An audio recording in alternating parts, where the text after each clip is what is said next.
একুশের মঞ্চে অপমানিত কল্যাণের সরাসরি তোপ মমতা ব্যানার্জিকে আক্রমণ করলেন অভিষেককেও। আপনিই দল শুরু করেছেন, আপনিই দল শেষ করবেন, মমতাকে আক্রমণ কল্যাণ বন্দ্যোপাধ্যায়। ভোটে হারার পর 2 মাস কোথায় ছিলেন অভিষেক, প্রশ্ন তুলেন শ্রীরামপুরের সাংসদ।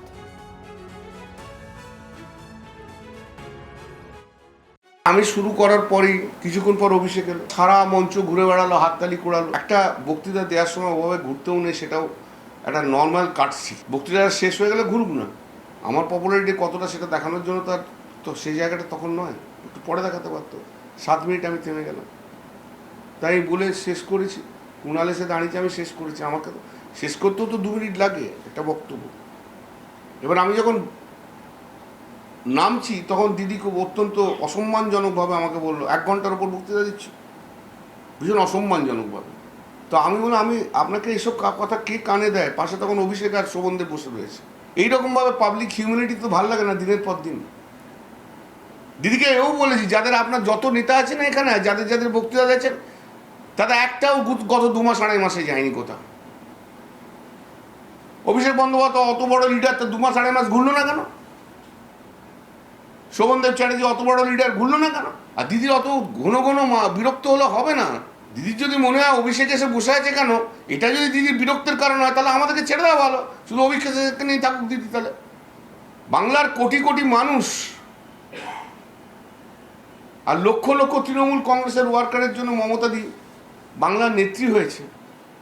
কোনো রক্তের সম্পর্কের লোকের জন্য মমতা দি বাংলার নেত্রী হননি, এবং সেই লড়াইয়ের দীর্ঘকালের সাথী আমি। আর যদি শুধু অভিষেক করে তাহলে তো প্রবলেম হয়ে যাচ্ছে আমাদের। আমার জায়গায় চলে যাচ্ছে, এটা যদি কেউ ভাবে তাহলে তার শেষ, এমনিতেই শেষ হয়ে যাচ্ছে। বিজেপির বিরুদ্ধে লড়াইটা আমি করব, এবং দলের থেকে করব। এদের মতো আমি নই যে 80 জন চলে গেছে বা 20 জন চলে গেছে, দরকার হলে দলের মধ্যে ঝগড়া করেও করব। অনেক ফোন পাচ্ছি, দাদা দল ছেড়ে যাবেন না। আমি ছাড়ে যাবো কেন? কিন্তু দিদিকে বুঝতে হবে। দিদি যদি এখনো না বুঝতে চায়, তাহলে দিদি দল তৈরি করেছে, দিদি দল শেষ করবে, আর কিছু বলার নেই আমার। আপনার সঙ্গে তো সম্পর্ক বরাবর অত্যন্ত ভালো নেত্রী, এই ঘটনাগুলো বারবার নেত্রীর সঙ্গে সম্পর্ক ভালো, নেত্রী আবার অনেক সময় দূরেও সরিয়ে দিচ্ছে, এটাও তো সত্যি। নেত্রীর সুসময়ের সময় আমি দূরে, নেত্রীর দুঃখের সময় আমি কাছে। যেই নেত্রী দেখলো অত ভিড় হয়ে গেছে, সঙ্গে সঙ্গে বিরক্ত প্রকাশ আরম্ভ করলো, সেই একই থিওরি দিদির আরম্ভ হয়ে গেল। নেত্রীর সুখের সময় ববি হাকিম, চন্দ্রিমা ভট্টাচার্য, অরূপ বিশ্বাস, এসব, সুদীপ বন্দ্যোপাধ্যায় সব রয়েছে। নেত্রীর খারাপ সময় তো আমি একা রয়েছি। আরজি করের সময় দলের মধ্যে কোন নেতা মমতা দিকে চিফ মিনিস্টার থেকে সরাতে চেয়েছিল? এটা সত্য, এটা বাস্তব। সে বাস্তবকে যদি না মানতে হয়, সেদিনকে আমি আর কুণাল দিদির পাশে ছিলাম, আর কেউ ছিল না। যে সরাতে চেয়েছিল সে কি এখন আছে? আপনাদের সঙ্গেই আছে? সে তুমি ধরে নাও, যা আছে আছে, তুমি বুঝে নাও। সব কথা তো আমাকে বলতে হবে, এমন তো কোনো কথা বলার নেই। যাদের যাদের চিফ মিনিস্টার হওয়ার শখ ছিল, তারা। দলের ভেতরে কেউ কি আপনার বিরুদ্ধে নেত্রীর কাছে প্রতি মুহূর্তে কিছু বলছে? আমাকে খুব একটা লোকে পছন্দ করে না, আমি জানি। কিন্তু আর সমস্ত রাজনৈতিক দল আমাকে পছন্দ করে।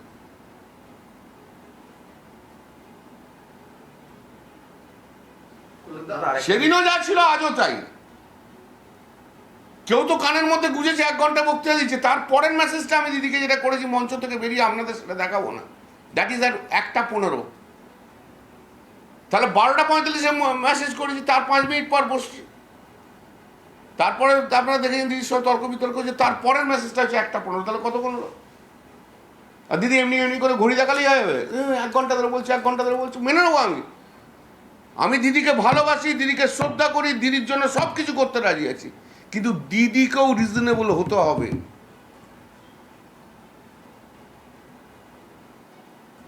দিদি যদি মনে করে যে দিদি যা ইচ্ছা বলবে তাতেই সব হবে, তাও হবে না।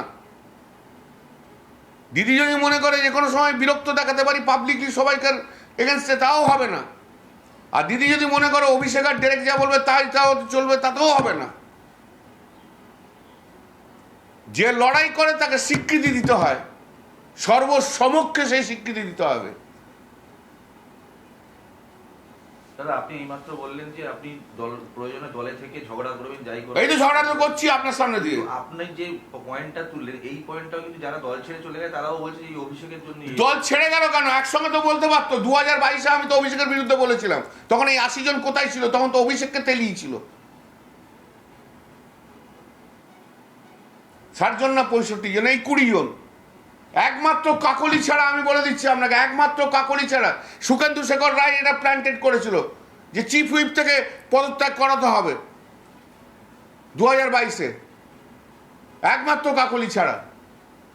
এটাও সত্য, কাকলি সেদিন আমার জন্য ছিল।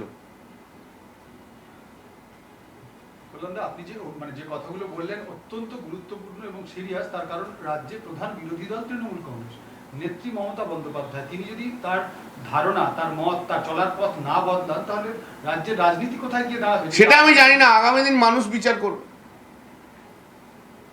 আমাকে একজন কি বলেছিলেন, আমি হরিণঘাটার দিয়ে যাচ্ছিলাম সেদিনকে, I was attacked by the BJP on that day. Alone I was there. একজন ভদ্রমহিলা এসে কি বলেছে জানেন, গ্রামের মানুষ, দিদিকে বেরোতে বলুন, দিদিকে ঘুরতে বলুন, না তো আমরা সাহস পাচ্ছি না। অভিষেক ব্যানার্জি কি করছে? শুধু নিজের বাড়ি আর কালীঘাট করলে তো হবে না, বেরোতে হবে ভাই। ডিম খায়, লাঠি খায়, ঝুল যাই খায়, গালাগাল খায়, এটা তো রাজনীতির অঙ্গ। ঘরে বসে থাকলে তো হবে না। আজও পর্যন্ত পশ্চিমবাংলার মানুষ মমতা দিকে চাইছে, বাংলার মানুষ মমতা দিদির দিকেই তাকিয়ে আছে। মমতা দিদির জন্য লড়াই করতে আমি প্রস্তুত আছি, কিন্তু দিদিকেও বুঝতে হবে বাস্তবটা কি। দিদি যদি বাস্তব না বোঝে, তাহলে দিদি যে দল তৈরি করেছে, দিদি নিজের হাতে সেই দল শেষ করবে। জ্যোতির্ময় সহকর্মী রয়েছেন আমার সঙ্গে। জ্যোতির্ময়, কল্যাণ বন্দ্যোপাধ্যায়ের বক্তব্য আমরা শুনলাম, রীতিমতো ক্ষোভ উগরে দিলেন তিনি গতকালের ঘটনা নিয়ে, এবং ভেরি সারপ্রাইজিংলি কল্যাণ বন্দ্যোপাধ্যায়ের মুখে কাকলি ঘোষ দস্তিদারের প্রশংসা। দেখো, শুধুমাত্র কাকলি ঘোষ দস্তিদারের প্রশংসা নয়, আজকে কল্যাণ বন্দ্যোপাধ্যায় একটা স্পষ্ট দিক তিনি নির্দেশ করে দিয়েছেন। এই মুহূর্তে দাঁড়িয়ে পশ্চিমবঙ্গের বিরোধী রাজনীতির ক্ষেত্রে যে ঘটনাগুলি ঘটছে, সেক্ষেত্রে তিনি সম্পূর্ণ একটা ভিন্ন পথ ধরে চলছেন। অধিকাংশই তৃণমূল কংগ্রেসের অভ্যন্তরের নেতারা অভিষেক বন্দ্যোপাধ্যায়ের বিরুদ্ধে বিষোদ্গার করে হয় তারা সম্পূর্ণভাবে আলাদা হয়ে গিয়ে কেউ পৃথক তৃণমূলের দাবি জানাচ্ছেন, কেউ আলাদা করে দল তৈরি করে এনসিপিআই হিসেবে পরিচয় সামনে আসছে, আবার কেউ একই সঙ্গে গিয়ে সরাসরিভাবে বিজেপিতে যোগদান করছেন। আর এদের প্রত্যেকের অভিযোগ এক, যে অভিষেক বন্দ্যোপাধ্যায়ের যে কার্যকলাপ তা তারা কোনোভাবে মানেন না, এবং সেই কারণের জন্যই তারা এই অবস্থান নিতে বাধ্য হচ্ছেন। সেই একই কথা বলছেন কল্যাণ বন্দ্যোপাধ্যায়, কিন্তু তিনি বলছেন যে তিনি দলের অভ্যন্তরে থেকে দিদির সাথে ঝগড়া করবেন, কিন্তু তিনি দল ছেড়ে যাবেন না। গতকাল যখন মঞ্চে এই ছবি আমরা দেখি, খুব স্বাভাবিকভাবেই প্রশ্ন উঠে যায় যে কল্যাণ বন্দ্যোপাধ্যায়ের পরবর্তী রাজনৈতিক পদক্ষেপ কী হবে, কারণ তিনি একেবারে মঞ্চে তিনি হাজার হাজার কর্মী সমর্থকদের সামনে নেত্রীর সঙ্গে ঝগড়া করে মঞ্চ থেকে নেমে চলে যাচ্ছেন, যে ছবি দৃশ্যতই রাজনৈতিকভাবে বেনজির। তারপরে তার রাজনৈতিক ভবিষ্যৎ নিয়ে একটা প্রশ্ন ছিল, কিন্তু তিনি আজ বলছেন যে তিনি দলের বিরুদ্ধে, দলের মধ্যেই তিনি ঝগড়া চালিয়ে যাবেন এবং নিজের কাজের পরিসর তিনি নিজে নিজে নিশ্চিত করবেন। সঙ্গে থাকো, আমরা ইতিমধ্যেই টেলিফোনে যোগাযোগ করতে পেরেছি মমতা পন্থী তৃণমূল কংগ্রেস নেতা বৈশানব চট্টোপাধ্যায় রয়েছেন আমাদের সঙ্গে। বৈশানব বাবু, একটু আগে কল্যাণ বন্দ্যোপাধ্যায় তিনি সাংবাদিকদের মুখোমুখি হয়েছিলেন, মমতা বন্দ্যোপাধ্যায়ের বিরুদ্ধে তো একরাশ ক্ষোভ উগরে দিলেন তিনি।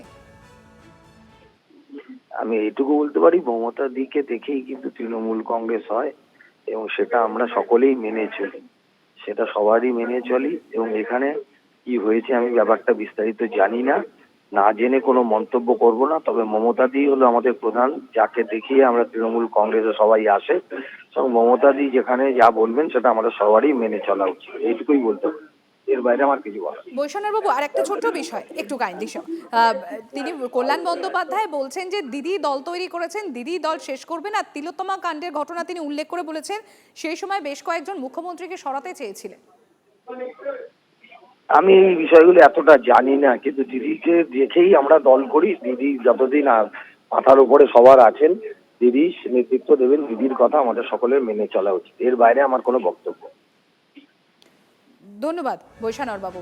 আমি জ্যোতির্ময়ের কাছে আরো একবার চলে যাবো। জ্যোতির্ময়, তুমি যেটা বলছিলে যে একটা স্পষ্ট দিক তিনি নির্দেশ করলেন, তিনি বলছেন যে এত ঘন ঘন বিরক্ত হলে চলবে না, যে সাধারণ মানুষের ভোটে আজ তিনি জননেত্রী হয়েছেন তাদের কথা শুনতে হবে, এবং দিদি দল তৈরি করেছে, দিদি দল শেষ করবেন। এমনকি তার মুখে তিলোত্তমা কাণ্ডের সময়ের কথাও শোনা গিয়েছে যে বেশ কয়েকজন মুখ্যমন্ত্রীকে সেই সময় সরাতে চেয়েছিল।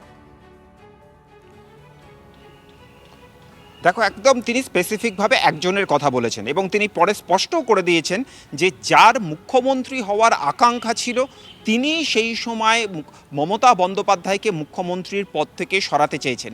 কে সেই ব্যক্তি, সেই নাম তিনি প্রকাশ্যে আনতে চাননি। আমরা প্রথম থেকেই দেখছিলাম আজকের এই প্রেস কনফারেন্সে প্রথম থেকেই তিনি আগাগোড়া অভিষেক বন্দ্যোপাধ্যায়কে আক্রমণ করছিলেন। স্বাভাবিকভাবেই তার এই নাম না করে করা মন্তব্য যথেষ্ট তাৎপর্যপূর্ণ।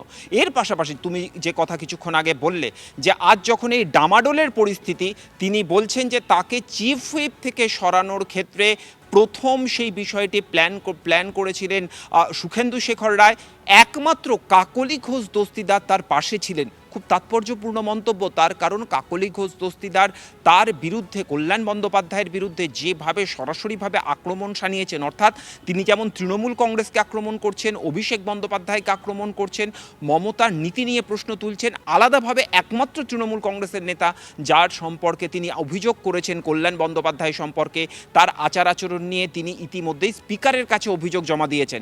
আর আজকের এই ঘটনা প্রবাহে দেখা যাচ্ছে যে সেই কাকলি ঘোষ দস্তিদারকে তিনি কিছুটা পাশে টানার চেষ্টা করলেন। স্বাভাবিকভাবেই একটা ঘটনাকে কেন্দ্র করে সমান্তরাল অনেকগুলো দিক কিন্তু আমাদের সামনে উঠে আসছে, যা আগামী দিনের রাজনৈতিক ডেভেলপমেন্টের ক্ষেত্রে অন্য অভিমুখ নিশ্চিত করতে পারে। ধন্যবাদ জ্যোতির্ময়। অভিমানী কল্যাণ বন্দ্যোপাধ্যায় রীতিমতো একরাশ খুব উগরে দিলেন তিনি মমতা বন্দ্যোপাধ্যায়ের বিরুদ্ধে। এমনকি কল্যাণ বন্দ্যোপাধ্যায়ের তো অভিষেক বন্দ্যোপাধ্যায়কেও রক্তের সম্পর্কের জন্য তিনি বাংলার নেত্রী হননি, জনতার ভোটেই তিনি বাংলার নেত্রী হয়েছিলেন। দল ছেড়ে যাব না, কিন্তু দিদিকেও বুঝতে হবে, রিজনেবল হতে হবে। কল্যাণ বন্দ্যোপাধ্যায় রীতিমতো ক্ষোভ উগরে দেন তিনি বলছেন, আর কি বলছেন, যে দিদি দল শুরু করেছিলেন, দিদি শেষ করবেন। এমনকি তিলোত্তমা কাণ্ডের সময় মুখ্যমন্ত্রীকে সরাতে চেয়েছিলেন, নাম না করে তিনি রীতিমতো টার্গেট করেন, এবং নেত্রীর খারাপ সময়ে আমি ভরসা, অতএব নেত্রীকেও রিজনেবল হতে হবে। ক্ষমতা হারাবার পর 2 মাস কোথায় ছিল অভিষেক? সরাসরি তোপ কল্যাণ বন্দ্যোপাধ্যায়। শুধু অভিষেককে নিয়েই থাকতে চাইলে আমাদের ছেড়ে দিন। লক্ষ লক্ষ কর্মীর জন্য দিদি আজ তৃণমূলের নেত্রী হয়েছেন। আমরা ইতিমধ্যেই টেলিফোনে যোগাযোগ করতে পেরেছি। কেন্দ্রীয় শিক্ষা প্রতিমন্ত্রী ডক্টর সুকান্ত মজুমদার রয়েছেন আমাদের সঙ্গে। সুকান্তবাবু, কল্যাণ বন্দ্যোপাধ্যায় কিছুক্ষণ আগে সাংবাদিক বৈঠক করেছেন, মমতা বন্দ্যোপাধ্যায়ের বিরুদ্ধে একরাশ ক্ষোভ উগরে দিয়েছেন। তিনি বলছেন দিদি দল তৈরি করেছেন, দিদি সব শেষ করবেন। তিলোত্তমা কাণ্ডের সময় মুখ্যমন্ত্রীকে দলের একাংশই সরাতে চেয়েছিল, নাম না করে তিনি টার্গেট করেছেন। আপনার প্রতিক্রিয়া চাইব সুকান্তবাবু। দেখুন, গতকালকে 21শে জুলাইয়ের মঞ্চে যেহেতু কল্যাণ বন্দ্যোপাধ্যায় অনেক কিছু বলছিলেন, অনেকক্ষণ ধরে বলছিলেন, আর মমতা বন্দ্যোপাধ্যায়ের তো পুরনো রোগ, উনি মেগালোম্যানিয়াক। ওনার সামনে কেউ কিছু বলবে বেশি, কেউ কিছু জানবেন, সেটা তো ওনার পছন্দ হয় না। তো ব্যাস, কালকে কল্যাণদাকে ওখানেই মঞ্চের মধ্যে উনি গরম গরম দিয়ে দিয়েছেন। এই যবে থেকে গরম গরম ডোজ খেয়েছেন কল্যাণদা, তবে থেকে এরকম উল্টোপাল্টা বকে যাচ্ছেন। আরো বকবেন, অপেক্ষা করুন, আরো অনেক কিছু বলবেন। যতদিন না দিদি দেখে ওনাকে আবার স্নেহের পরশ দিচ্ছেন। উনি এখন বহুদিন দিদি স্নেহের পরশ পাননি, তার জন্যই এখন এসব বলছেন। ধন্যবাদ সুকান্তবাবু।